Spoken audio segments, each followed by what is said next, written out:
Saludamos a los que nos escuchan a través de nuestras redes sociales, YouTube, Facebook y nuestro grupo de WhatsApp. Les damos la bienvenida y les agradecemos que nos sigan fielmente en nuestra transmisión. Y pues a los que están aquí también, Dios les bendiga. Me da mucho gusto que estén con nosotros para estudiar la palabra de Dios. Seguimos en nuestra serie Romanos, la esencia del Evangelio. Vamos por partes, estamos leyendo aún el capítulo 1. Así que les invito a que nos puedan acompañar al capítulo 1 y vamos a estar leyendo del versículo 8 al versículo 15. Vamos a estar leyendo estos versículos, estos pasajes para estar meditando en nuestro estudio del día de hoy. Les recordamos que esta es la séptima parte de nuestra serie y aún vamos estudiando el capítulo 1. Vamos a comenzar dándole lectura, capítulo 1, versículo del 8 al 15, si lo tienen todos me dicen amén. Dice: primeramente doy gracias a mi Dios mediante Jesucristo con respecto a todos vosotros, de que vuestra fe se divulga por todo el mundo, porque testigo me es Dios, a quien sirvo en mi espíritu en el evangelio de su Hijo, de que sin cesar hago mención de vosotros siempre en mis oraciones, rogando que de alguna manera tenga al fin por voluntad de Dios un próspero viaje para ir a vosotros, porque deseo veros para comunicaros algún don espiritual a fin de que seáis confirmados. Esto es para ser mutuamente confortados por la fe que nos es común a vosotros y a mí. Pero no quiero, hermanos, que ignoréis que muchas veces me he propuesto ir a vosotros, pero hasta ahora he sido, ¿qué cosa? Estorbado, para tener también entre vosotros algún fruto como entre los demás gentiles, a griegos y a no griegos, a sabios y a no sabios, soy deudor. Así que en cuanto a mí, pronto estoy a anunciaros el evangelio también a vosotros que estáis en Roma. Al parecer estos pasajes no nos dicen nada más que lo que el apóstol Pablo les está platicando a la iglesia de Roma, pero ciertamente en estos pasajes encontramos algo precioso. Y en esta tarde, más allá de estarle predicando a un grupo de discípulos, estamos hablándole a un grupo de personas que en algún momento se convertirán en líderes, que se convertirán en maestros, que se convertirán en pastores. Más allá de hacerlo a una congregación, a los que nos ven en internet y que forman parte del liderazgo de su iglesia, llámese maestro de niños, pastor, maestro dominical, líder de alabanza, etcétera. Este tema o el tema del día de hoy va dirigido a ti que eres líder y a aquellos que tienen en su corazón el llamado o el llamamiento a formar parte también del liderazgo, ya que vamos a estar analizando el carácter de un líder, cuáles son las características de un líder, cuál es el corazón de un líder, cuál es la intención y la motivación de un líder con respecto a la vida del apóstol Pablo en los pasajes que acabamos nosotros de leer. Quiero comenzar diciéndole a ustedes y a los que nos ven por internet que ciertamente en nuestra formación personal y muy personalmente, o sea, en mi vida, yo sé que la vida de mi papá también fue un caso semejante al mío, aunque con ciertas diferencias. Nosotros aprendimos mucho de las personas que nos enseñaron. Mi padre pues estudió en un instituto formal, con maestros formales. Recuerdo al primer pastor de mi padre, era un norteamericano llamado Chris Jones, que al día de hoy ya no está con nosotros, ya falleció. Aproximadamente ¿hace cuántos años falleció, papi? Como unos 3, 4 años. Un pastor entregado, un pastor que amaba la obra, un pastor que daba de lo que no tenía, un pastor que su corazón y su motivación siempre fue ayudar al que más lo necesitaba. El pastor Chris Jones nos enseñó a trabajar en las calles, a dar de comer a los indigentes, a los niños en situación de calle, a los niños en situación de violencia, a los niños en situación de drogadicción, etcétera, etcétera, llevando juguetes, comida caliente, ropa, etcétera. Era un pastor motivado a la ayuda altruista, era un pastor que ciertamente todo lo que él tenía, todo lo que él poseía, lo invirtió, hablando económicamente, para la obra y el servicio de Dios. Levantó muchas misiones aquí. El ministerio por el cual formaba parte antes mi padre se llamaba Avance Cristiano Internacional. En inglés no recuerdo cómo se traduce, pero en México así se llamaba. Había muchas sedes en todo México, pero lo más fuerte era aquí en el Distrito Federal. Y yo sé que mi padre aprendió mucho de este líder y aprendió mucho de sus maestros cuando estuvo en el Instituto Teológico Timoteo Internacional, etcétera, etcétera. Yo en lo personal no tuve una formación formal, por así decirlo, en un instituto, pero los maestros que yo tuve, o la forma o la educación que yo tuve, también aprendí mucho. Mi formación fue más autodidacta. Aprendí mucho de los libros que leí, sigo aprendiendo mucho de los libros que sigo leyendo, aprendí mucho de los trabajos que he tenido que hacer, de los escritos, de los ensayos que he tenido que desarrollar. Y ciertamente esto te enseña muchísimo, aprendes demasiado de los líderes hoy en día. Yo sé que ustedes están aprendiendo mucho de lo que están aprendiendo a través de la palabra de Dios, pero más allá de todo eso y más allá de lo que yo haya aprendido de un libro o de un seminario, creo que la mayor formación que tiene un discípulo que va a ser formado como líder es la formación de la persona que está delante de ustedes. Creo que la mayor motivación y la mayor formación se ve en el carácter de la persona que les predica, en el testimonio de la persona que les habla y en la forma en la que la persona que les enseña se está dirigiendo. Así que más allá de lo que yo pude haber aprendido de un libro, la mayor parte de lo que yo he aprendido en mi formación como cristiano sí es la palabra de Dios, pero también aprendí mucho del carácter de mi padre y del carácter de los pastores a los cuales yo me he acercado para poder desarrollar y crecer en mi formación teológica. Así que si algo yo puedo agradecer a Dios es la vida de mi padre, el testimonio que Él me ha dado y la forma en la que Él se ha conducido para yo ser la persona que soy en lo ministerial. Y en los versículos que nosotros estamos analizando en este momento nos damos cuenta que el apóstol Pablo de igual manera está dándose él mismo como carta abierta a la iglesia de Roma.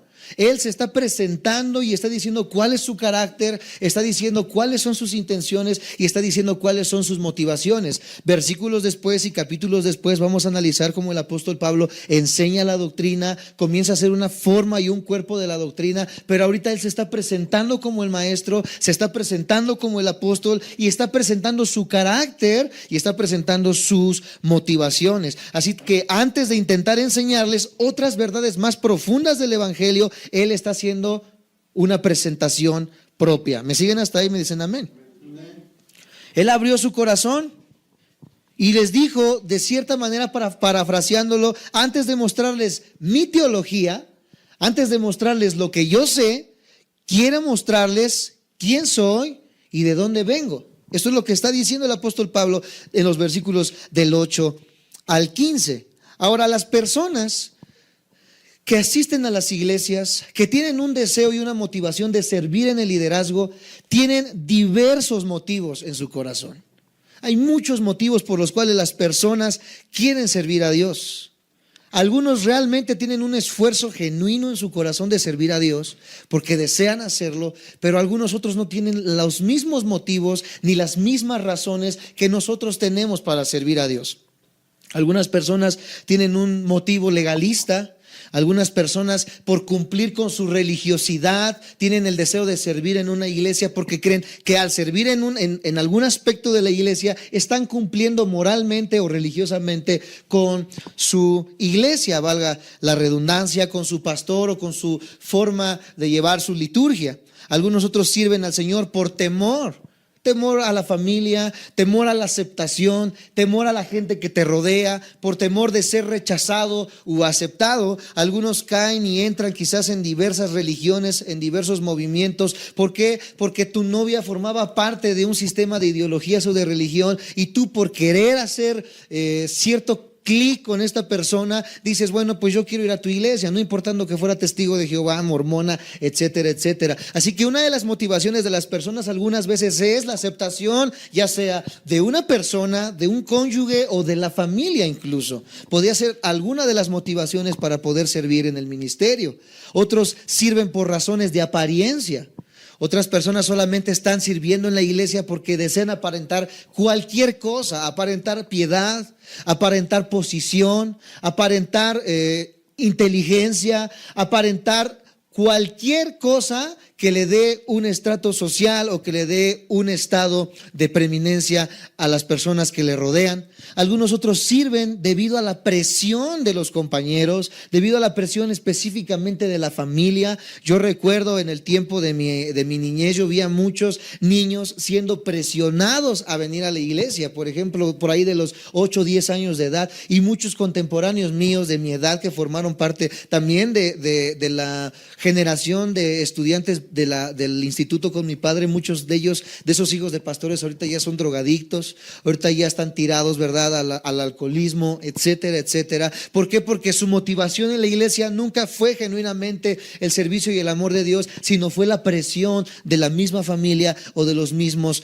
compañeros. Sin embargo, cualquiera que sean tus motivos, tú que estás ahorita en este momento escuchándome o tú que me ves por internet, no importa cuáles sean tus motivos o si estos motivos son los que te acabo de decir para el servicio, si son meramente deseos, lo que yo estoy seguro es de que si estos motivos son los que yo acabo de decir, los que tú tienes en tu corazón, son motivos externos. Todo lo que yo acabo de repetir son motivos de apariencia, son motivos que la gente puede ver, pero ninguno refleja el verdadero motivo que Dios está buscando, que es un motivo en nuestro corazón, un motivo en nuestro espíritu, un motivo que emane desde nuestro interior para ser reflejado en el exterior. Los demás solamente es una apariencia, pero el motivo que Dios está buscando es un motivo que nazca desde lo más profundo de nuestro corazón. Primera de Corintios, acompáñenme por favor a Primera de Corintios capítulo 10, sin que pierdan Romanos. Primera de Corintios capítulo 10, versículo 31. Es bueno que lo apuntes y si no lo puedes buscar en tu Biblia, va a estar delante tuyo. Primera de Corintios capítulo 10, versículo 31, dice de esta manera, los que lo tengan me dicen amén. Dice, si pues coméis o bebéis o hacéis otra cosa, todos conmigo, dice, hacedlo todo para la gloria de Dios. ¿Cuál es la motivación genuina para el servicio? ¿Cuál es la motivación genuina de una persona que quiere ser parte del liderazgo de una iglesia? Hacer las cosas para la gloria de Dios, no para mi beneficio, porque hay muchas personas, muchos pastores al día de hoy que lo hacen para su beneficio. Yo conozco a muchos pastores que formaban parte del mismo presbiterio que nosotros. Hablamos de 30, 40 pastores que nosotros conocíamos en la antigua red a la que pertenecíamos, que su única motivación era números en la iglesia. Nos decían cada mes, ¿verdad? Hacíamos una junta con el apóstol, entre comillas, una junta, y el apóstol nos decía, a ver, iglesia de Tecama, ¿cuántas cabezas de ganado? Casi nos decía. ¿Cuántas personas ingresaron hoy a tu iglesia? No, pues hoy a mi iglesia ingresaron, decían unos 10 personas. Otros, no, apóstol, ya somos 100 personas, ya somos 500 personas. Y su única motivación mes con mes era un crecimiento en número, pero en ningún momento nosotros escuchamos de hablar ni del apóstol ni de los pastores decir, estamos creciendo en calidad de discípulos. Las personas que asisten a mi iglesia, sean 10, siguen siendo las mismas 10, pero esas 10 personas están cambiando en su manera de vivir, en su manera de pensar, en su manera de ver las cosas. Su matrimonio está siendo restaurado, sus hijos están entrando en sujeción, su esposo cada día más ama a su esposa, etcétera, etcétera. La única motivación del liderazgo de hoy en día son números y enriquecimiento, que la iglesia cada día tenga más posición económica y más posición social de la que tenían semanas anteriores. Entonces, amados santos de Dios, el motivo de un verdadero discípulo y de una persona que quiera formar parte del ministerio o del liderazgo debe de ser siempre que lo que tú hagas glorifique a Dios. Algunos me dicen, pero yo de qué manera puedo glorificar a Dios siendo arquitecto, por ejemplo. Hace unos 10, 15 años atrás conocí la historia de no recuerdo si es guatemalteco o hondureño, este joven, que tenía el deseo de servir a Dios, y él le preguntaba a su pastor en qué área puedo servir, y él decía, ¿verdad? Pues busca un área. Intentó en la música, intentó en varias cosas, y en ningún área tuvo la facilidad de poder desempeñarse y desarrollarse. Él sintió que no podía servir en nada, hasta que un día sintió en su corazón de parte de Dios el que iba a servirle con su trabajo, con su carrera que él había tomado. Y esta persona al día de hoy es un arquitecto muy famoso en el aspecto de que él ha construido las iglesias más grandes en América Latina, gracias a que él empeñó todo su esfuerzo en que con su carrera glorificara a la persona de Dios. Una persona que verdaderamente desea servir a Dios va a tener siempre el deseo genuino de glorificar a Dios en todos los aspectos de su vida. No hay otra motivación. No hay otro deseo. Si en el camino la iglesia crece y toma fuerza, si en el camino somos conocidos como iglesia, si en el camino eres conocido como maestro, como teólogo, como pastor, etcétera, etcétera, es mera gracia. Pero si nunca eres conocido, si nunca nadie te aplaude, si nunca nadie viene a tu iglesia, solamente 2 o 3 personas, pero tu motivación es la correcta, servir y darle gloria a Dios, amados hermanos que nos escuchan por internet y los que están aquí presentes, si el deseo de tu corazón es servir a Dios, nunca va a importar nada de las carencias, nada de lo malo que puedas estar pasando en tu vida, porque con lo que tú estás haciendo estás glorificando a Dios y no a tu persona, ni a tu carácter, ni a la manera en la que tú ves el ministerio. Muchas personas hoy en día están enseñando que una iglesia próspera es una iglesia que tiene 100 almas. Un pastor próspero es un pastor que se viste con Pierre Cardin, que se viste con Gran Némico, que se viste o que anda en coches BMW, etcétera, etcétera. Y nada de eso demuestra prosperidad, nada de eso demuestra ciertamente el favor de Dios. Una persona que ama el ministerio y que quiere ser líder debe glorificar a Dios con su vida. Me dicen amén los que me sigan. Sin duda alguna, el apóstol Pablo se vio acosado muchas veces por tentaciones de Satanás para abandonar el ministerio. Cuando recibía tanta oposición o para rendirse ante cualquier iglesia difícil, lo vemos en el aspecto de los Corintios. Ese libro que acabamos de leer hace un ratito, 1 de Corintios y 2 de Corintios, nosotros le decimos a las personas que no hubo una iglesia más carnal que la iglesia de Corinto. ¿Qué queremos decir con esto? Que no hubo una iglesia que estuviera tan distante de ser una iglesia modelo como la iglesia de Corinto. Muchas personas, más las iglesias pentecostales, aquellos que nos ven, nuestra intención no es atacar en ninguna manera tu denominación, pero la iglesia pentecostal enseña ahorita, ¿verdad?, que lo más importante y lo que nosotros necesitamos para demostrar que tenemos al Espíritu Santo de nosotros son las lenguas, las caídas, las manifestaciones, etcétera, etcétera. Hoy la motivación de las iglesias tiene que ser glorificar a Dios en todo lo que hagamos. Hablaba de la iglesia de Corinto. Hoy la iglesia pentecostal enseña que para que uno pueda tener o demostrar que el Espíritu Santo está dentro de nosotros son los dones, las caídas, las manifestaciones, etcétera, etcétera. Amados santos de Dios, la iglesia que tenía todos los dones en el antiguo, o la iglesia primitiva, era la iglesia de Corinto. La iglesia de Corinto tenía los dones de lenguas, los dones de profecía, etcétera, etcétera. Tenía todos los dones, tenía todos los talentos, pero aún así la iglesia de Corinto era la iglesia más carnal de todas y era la iglesia a la que el apóstol Pablo más regañó en innumerables ocasiones. Vemos en la iglesia de Corinto que cuando participaban de la cena del Señor, o sea de la Santa Cena, cuando tomamos el pancito y cuando tomamos el vino en memoria del sacrificio de Cristo, cuando la iglesia de Corinto hacía esto, adivina qué es lo que hacían estas personas. Dice que cada quien traía su propia comida, como cuando hacemos nosotros las reuniones ahí arriba y tenemos convivencia. Es como si cada uno trajera su pollito, cada uno trajera sus bisteces, se sentara en la mesa y que no dejara que nadie agarrara su pollito o sus bisteces. Y si alguien quería agarrar, ¿verdad?, les hacían caras feas y agarraban su pollito y lo hacían a un lado. Así estaba la iglesia de Corinto. Dice que cada quien hacía a un lado su comida. Los doctores se juntaban con los doctores, los ingenieros con los ingenieros, los mecánicos con los mecánicos. ¿Por qué? Porque empezaron a hacer grupitos dentro de la iglesia. Comenzaron a excluir a los albañiles, comenzaron a excluir a las personas de menos ingreso, comenzaron a excluir a las personas que no tenían el mismo estrato social y comenzaron, amados santos de Dios, aparte de todo eso, a embriagarse con el vino que utilizaban para la cena del Señor. Imagínense a qué grado estaba la iglesia de Corinto. Y muchos pentecostales dicen, pero aquí dice que hables en lenguas y que las lenguas son el mejor don. Pero ve cómo estaba la iglesia de Corinto, en qué condiciones estaba desarrollando. Y estas personas siempre nosotros les decimos, bueno, también lee el capítulo 12 y el capítulo 14, donde dice que si en la iglesia no hay un intérprete de lenguas, la persona que habla lenguas se calle.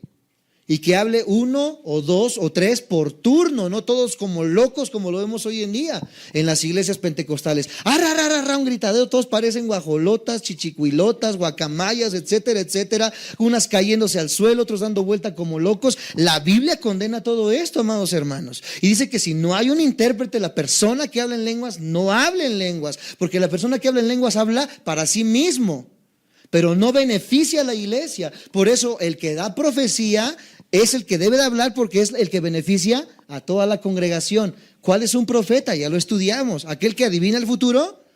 Un profeta es la acción que estoy haciendo yo en este momento, compartir la palabra de Dios.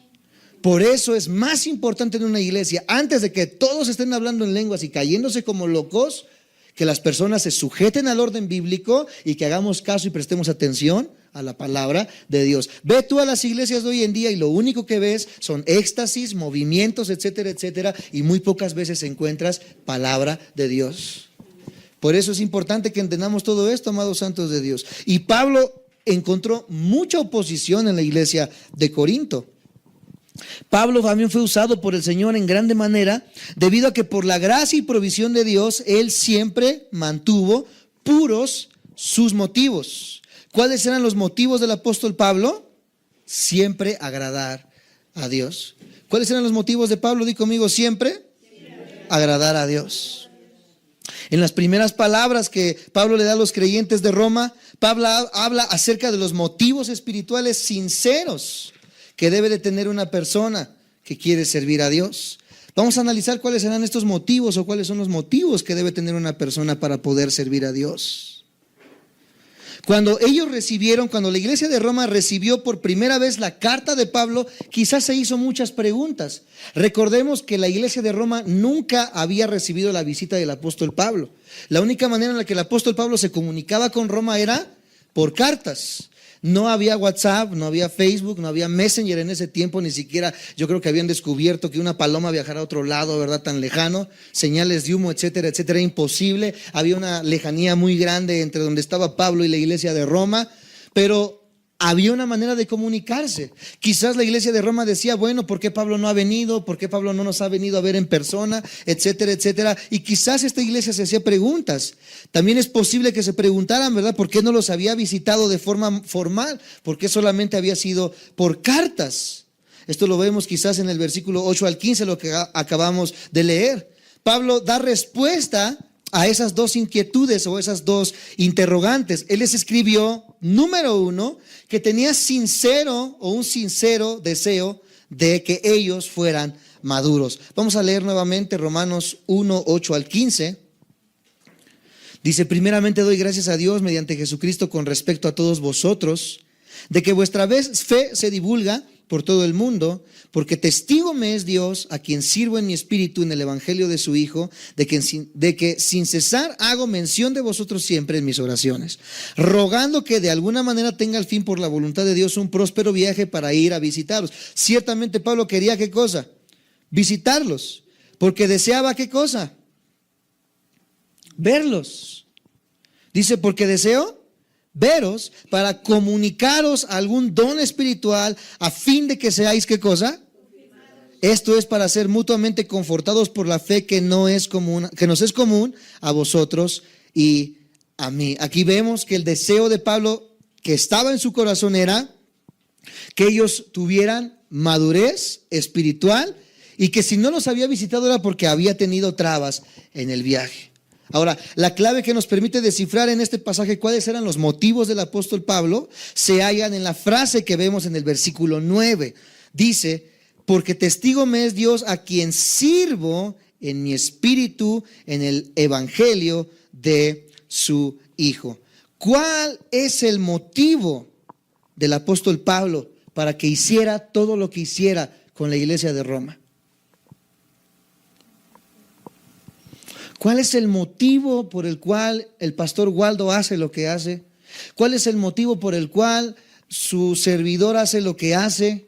Para que ustedes estudien, reciban, tengan la facilidad de poder entrar a internet y con un solo clic recibir las predicaciones. ¿Cuál es el motivo? El versículo 9 nos dice el motivo del apóstol Pablo. La frase, Dios a quien sirvo en mi espíritu.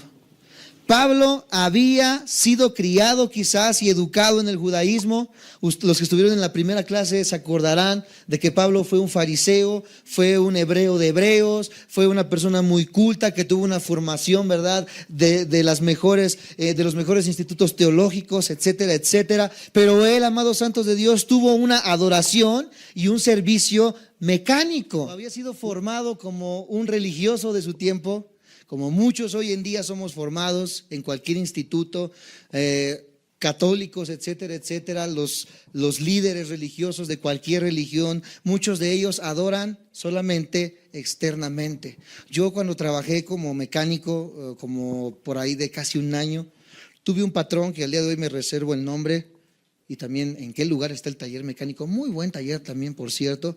Era una persona muy religiosa, era una persona que todas las mañanas llegaba, tenía un altar de la Virgen de Guadalupe, todas las mañanas se ponía en su banco, le rezaba, le llevaba flores. Cualquier persona que lo viera por primera vez dijera, ay, este hombre es una persona muy pura, muy devota. Pero después de un tiempo, amados santos de Dios, mientras yo lo fui conociendo, me di cuenta que era una persona que tenía más de 5 amantes. Era una persona que vivía una doble vida, una persona que realmente no ponía en su lugar a su esposa como lo que era.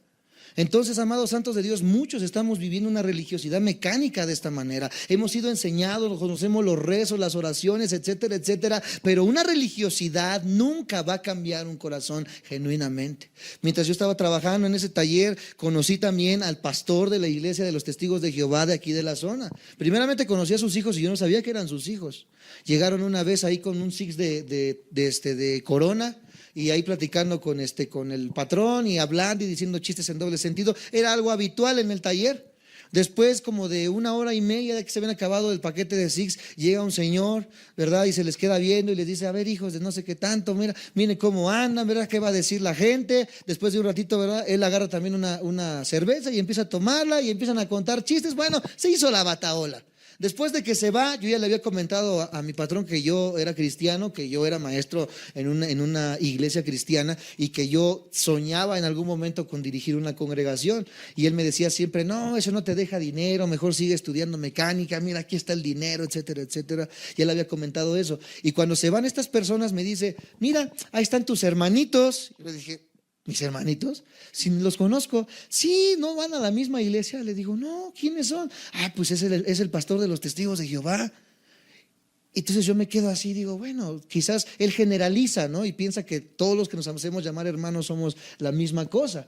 Ya uno que ha entendido y que ha conocido la palabra de Dios nos damos cuenta que hay una diversidad de religiones y de nombres. En ese momento me di cuenta, amados santos de Dios, de cuánta falsedad hay hoy en día en las iglesias. No solamente las que nosotros llamamos sectas, sino que también dentro de la iglesia cristiana. Hay muchas personas que han tenido una formación teológica, pero que solamente es externa. Nunca ha habido un cambio genuino dentro de nuestros corazones. Pablo había sido formado de esta manera, había tenido una adoración y un servicio mecánico, rutinario, externo, superficial, haciendo referencia en muchas ocasiones a este tipo de religión. Jesús le dijo a una mujer en San Juan capítulo 4. Vamos a ver una historia increíble, amados hermanos, de lo que es la religiosidad. San Juan capítulo 4. Versículo del 1 en adelante. Vamos a estar leyendo varios pasajes. Del 1 en adelante, así es. San Juan 4 del 1 en adelante. Cuando lo tengan me dicen amén. Dice de esta manera: cuando pues, todos estamos ahí, el Señor entendió que los fariseos habían oído decir, Jesús hace y bautiza más discípulos que Juan. Aunque Jesús no bautizaba, sino sus discípulos, salió de Judea. A ver, hasta chismosos eran los fariseos en ese tiempo. Decían cosas que ni siquiera había hecho Jesús. Así está la religión, ¿verdad? Dice que Jesús no los bautizaba. Versículo 3, salió de Judea y se fue otra vez a Galilea y le era necesario pasar ¿por dónde? Vino pues a una ciudad de Samaria llamada Sicar, junto a la heredad que Jacob dio a su hijo José, y estaba allí el pozo de Jacob. Entonces Jesús, cansado del camino, se sentó así junto al pozo. Era como la hora sexta. Vino una mujer de Samaria, o sea, una samaritana, a sacar agua, y Jesús le dijo: dame de beber, pues sus discípulos habían ido a la ciudad a comprar de comer. La mujer samaritana le dijo: ¿cómo tú, siendo judío, me pides a mí de beber, que soy mujer samaritana? Porque judíos y samaritanos no se trataban entre sí. Respondió Jesús y le dijo: si conocierais el don de Dios, y quién es el que te dice: dame de beber, tú le pedirías y él te daría agua viva. La mujer le dijo: Señor, no tienes con qué sacarla, y el pozo es muy hondo. ¿De dónde pues tienes el agua viva? Ella, pensando que hablaba del agua del pozo. ¿Acaso tú eres mayor que nuestro padre Jacob, que nos dio este pozo, del cual bebieron él, sus hijos y sus ganados? Respondió Jesús y le dijo: cualquiera que bebiere de esta agua, volverá, ¿qué cosa? Mas el que bebiera del agua que yo le daré no tendrá sed jamás, sino que el agua que yo le daré será en él una fuente de agua que salte para vida eterna. La mujer le dijo: Señor, dame de esa agua, para que no tenga yo sed ni venga aquí a sacarla. Seguía pensando que estaba hablando del agua natural. Jesús le dijo: ve, llama a tu marido y ven acá. Respondió la mujer y dijo: no tengo marido. Jesús le dijo: bien has dicho, no tienes marido, porque 5 maridos has tenido, y el que ahora tienes no es tu marido, o será su amante. Esto has dicho con verdad. Le dijo la mujer: Señor, me parece que tú eres profeta. Ahí como que vio que él era divino o algo, y dijo: ay, ya me está sacando mis trapitos al sol. ¿Quién le habrá dicho? Nuestros padres adoraron en este monte, y vosotros decís que es en Jerusalén, es el lugar donde se debe adorar. ¿Ven el cambio tan brusco que hizo? Primero está hablando de que era profeta y después empieza a defenderse. Nuestros padres adoraron en este monte, y vosotros decís que es en Jerusalén el lugar donde se debe de adorar. Jesús le dijo: mujer, créeme que la hora viene cuando ni en este monte ni en Jerusalén adoraréis al Padre. Vosotros adoráis lo que no sabéis, nosotros adoramos lo que sabemos, porque la salvación viene de los judíos. Mas la hora viene, y ahora es, cuando los verdaderos adoradores adorarán al Padre en espíritu y en verdad, porque también el Padre tales adoradores busca que le adoren. Dios es espíritu, y los que le adoran en espíritu y en verdad es necesario que le adoren. Le dijo la mujer: sé que ha de venir el Mesías, llamado el Cristo. Cuando él venga nos declarará todas las cosas. Jesús le dijo: yo soy el que habla contigo. En esto vinieron sus discípulos y se maravillaron de que hablaba con una mujer. Sin embargo, ninguno dijo: ¿qué preguntas o qué hablas de ella? Vemos en esta historia, amados hermanos, algo increíble de cómo trabaja la religiosidad en una persona. Vamos a tratar de descifrar todo lo que acabamos de leer en este momento. Vemos que Jesús en primera instancia se sienta en un pozo, y en ese pozo llega una mujer de la cual venía de un pueblo en el cual no se llevaban judíos y samaritanos. Había una rivalidad a muerte con estos dos pueblos. Jesús le dice a esta mujer: dame de beber. Sabemos que Jesús siempre conocía el corazón de las personas, ¿verdad que sí? Jesús le dice: dame de beber, y la mujer le dice: mira, es que no tengo cómo sacar el agua. Jesús le dice: yo te daré un agua con la cual nunca vas a tener sed. Por supuesto que, bueno, mira, es que ¿cómo le vas a hacer? Yo quiero de esa agua. Jesús, conociendo el corazón de la mujer, le dice: ve por tu marido. Jesús siempre conoce, amados santos de Dios, en qué área estamos fallando. Es imposible, amados santos de Dios, tratar de engañar a Dios. Nosotros podemos engañar a un pastor, podemos engañar a un líder en alguna ocasión y mostrar una apariencia piadosa, parecer que realmente somos muy morales, muy íntegros, muy personas, ¿verdad?, que ayudan, etcétera, etcétera. Pero Dios conoce verdaderamente cuál es la intención de nuestro corazón. Y esta mujer se acerca y él le dice: ¿verdad?, ve por tu marido. Y la mujer le dice: mira, es que no tengo marido. Quizás se quería hacer pasar como una viuda, o no sé, ¿verdad?, una mujer, ay, pobrecita. Pero Jesús le dice: bien has dicho, no tienes marido. Has tenido 5, y el que tienes ahorita no es tu marido. ¿Cuánto se había echado el plato esta mujer? 6 maridos. Le decían la viuda negra, la tigresa de Santa Julia. Esta mujer, ¿verdad?, trataba de esconder lo que realmente era. Y cuando Jesús les dijo: bien has dicho, no tienes marido, has tenido 5, y el que ahora tienes no es tu marido, es tu amante. Esta mujer dice: híjole, O este es brujo, ¿qué será este? Para mí que es profeta, conoce las cosas, conoce el corazón. Y en el momento en que la persona se le es revelado su pecado, se le es revelado la condición en la que está viviendo esta persona, ¿qué es lo primero que hacemos cuando nos cachan en nuestra movida? ¿Cómo? Ponernos a la defensiva, hacernos como que no hemos hecho nada. Esta mujer trata de defenderse ¿cómo? Con la religión. Saca la religión a luz y le dice, ¿verdad? Es que ustedes los cristianos dicen que no debemos de adorar de esta manera. Es que ustedes los cristianos dicen que no tenemos que hacer esto. Es que ustedes los judíos dicen que no es aquí donde se debe de adorar, es en Jerusalén. Pero nuestros padres nos han enseñado que es en este lugar. Mi padre me ha enseñado que es en la Iglesia Católica Apostólica Romana. Mi padre me ha enseñado que es en la Iglesia de los Testigos de Jehová. Mi padre me ha enseñado que con los budistas, etcétera, etcétera. Las personas que están mal dentro de su corazón, lo primero que quieren tratar de sacar a luz es un debate teológico. A ver de qué cuero salen más correas, diría esta mujer. ¿No es verdad? Jesús, tú vienes aquí, eres profeta, pero yo también me la sé en la teología, ¿eh? Así han llegado muchas personas aquí, que una vez ya que se les ha manifestado el pecado, tratan de decir, mira, es que la Biblia dice esto, y es que la Biblia dice aquello más, tratando de encubrir mi pecado con la religiosidad. Y es que así es el corazón del religioso.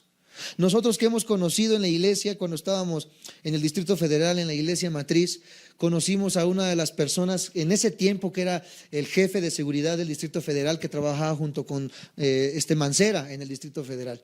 Y esta persona decía que él, que había conocido a muchas de las personas que llegan a los separos, que él conoció que las personas más religiosas, ¿quién crees que tú que son? ¿Que son los que van a la iglesia?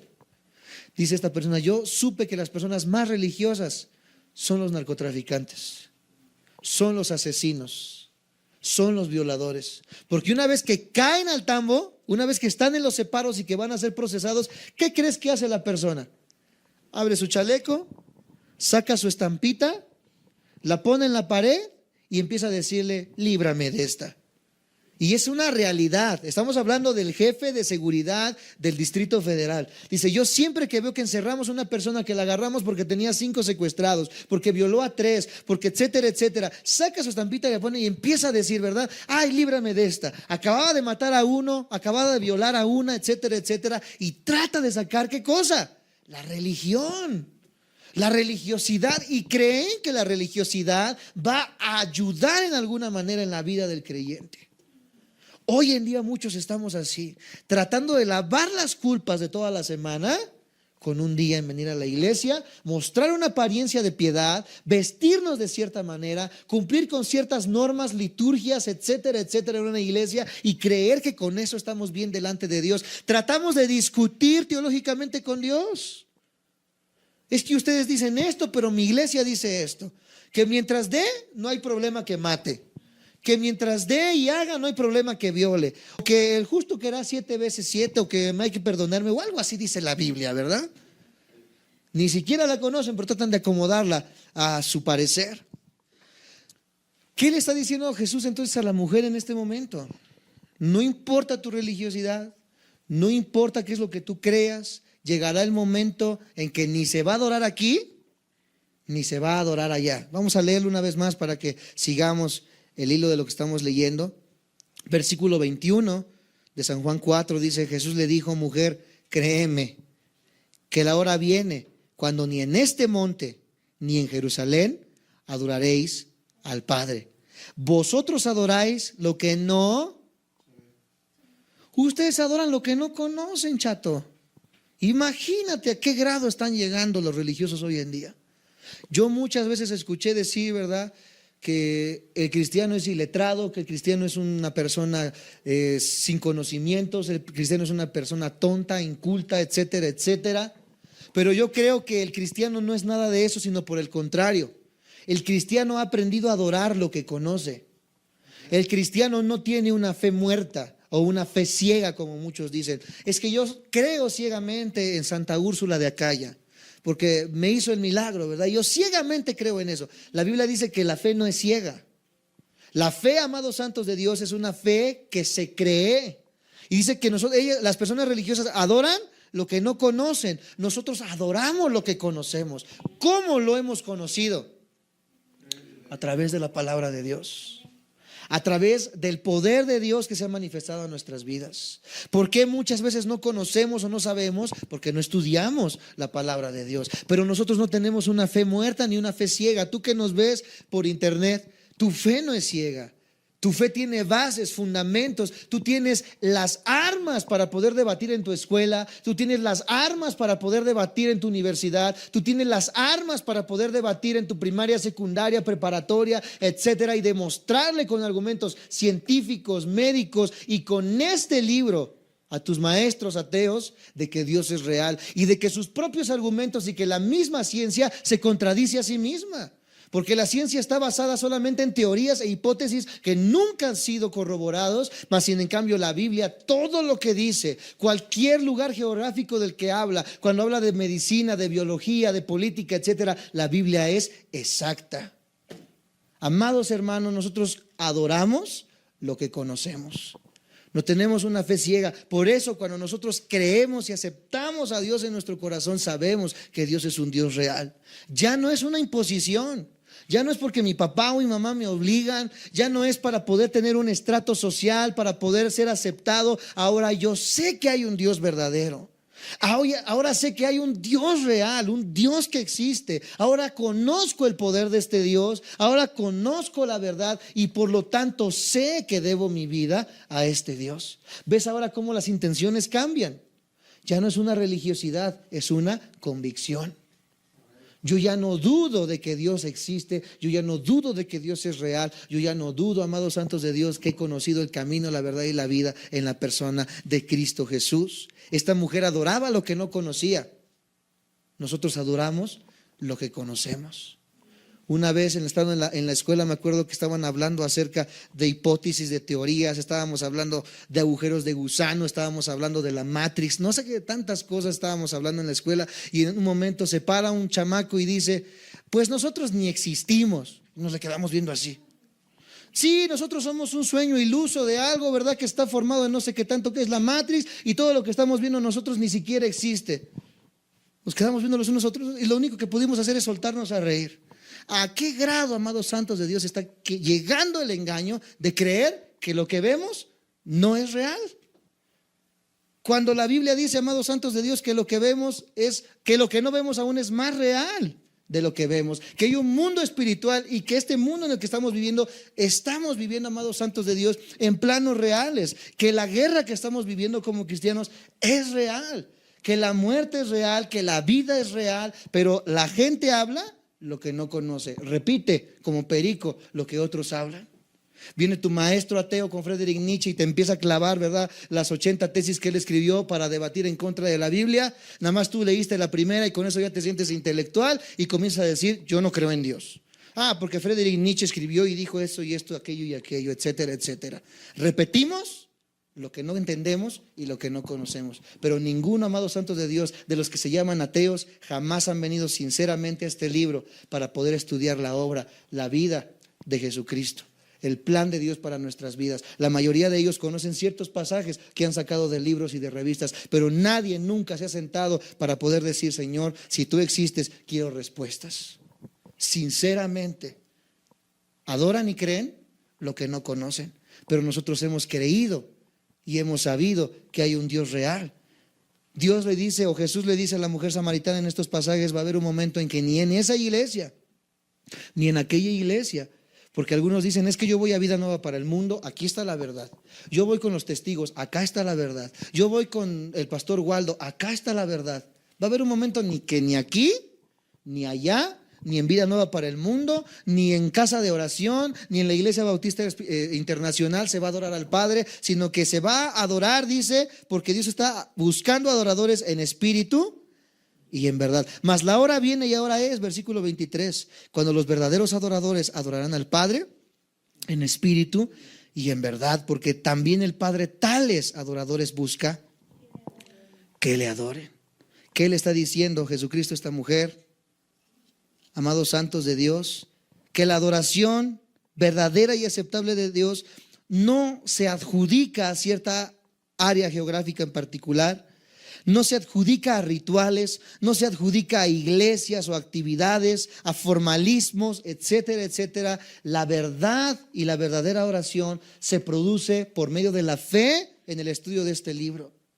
No importa que adores abajo de un pirul, no importa que adoremos abajo de un árbol, no importa que tengamos un palacio de iglesia o que estemos adorando en un garage como este, no importa el lugar, porque va a haber un momento en que ni se va a adorar en cierto lugar, sino que se va a adorar en espíritu y en verdad. ¿Qué importa en una iglesia? Que las vidas estén siendo transformadas por la fe en la palabra de Dios. No importa la iglesia, no importa el edificio, no importa lo que se tenga o lo que no se tenga, Dios está, di conmigo, buscando. ¿Y por qué crees que está buscando? Porque ciertamente hay una carencia de adoradores. Hay iglesias repletas de gente, pero lo que nos está diciendo la palabra de Dios es que aunque haya multitudes, Dios está buscando adoradores verdaderos. ¿Qué nos está diciendo esto? Que hay miles de adoradores falsos en las congregaciones, que han tenido una religiosidad, que han tenido una apariencia externa, pero que no han conocido verdaderamente a Cristo Jesús. Durante los años que precedieron al apóstol Pablo, él mismo, amados santos de Dios, demuestra o vive una apariencia externa que vamos a analizar la semana que viene. Él vamos a comenzar a ver la vida que llevó Pablo antes de ser cristiano. Él fue un celoso de la religión. Él, antes de ser conocido como Pablo, era conocido como Saulo, el asesino de cristianos, una persona que mató, que hizo, y todo en el nombre de su religión. Pensaba que lo estaba haciendo bien, y al final de cuentas Cristo tuvo que tumbarlo del caballo. Hoy a muchos, o la semana que viene a muchos, Dios nos va a tumbar del caballo. A las personas que nos ven en internet, hay muchas personas que están viviendo una vida religiosa. Dios tiene que tumbarte del caballo, Dios tiene que dejarte ciego, Dios tiene que obrar en tu vida para que entiendas que tu religiosidad no es la manera en la que vas a llegar a la persona de Cristo. Que Dios está buscando que le adoremos en espíritu y en verdad. No solamente de apariencias, no solamente de formalismos, no solamente perteneciendo a una religión, sino que entendamos, amados santos de Dios, que ahora la religión no puede salvarnos, que la verdad no radica en un edificio, que la verdad radica en una persona, y esa persona es la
Oh, blackened sail, consuming all, where hollow deals and spirits fall. The siren call, the crowded floor, lost souls and stand forevermore.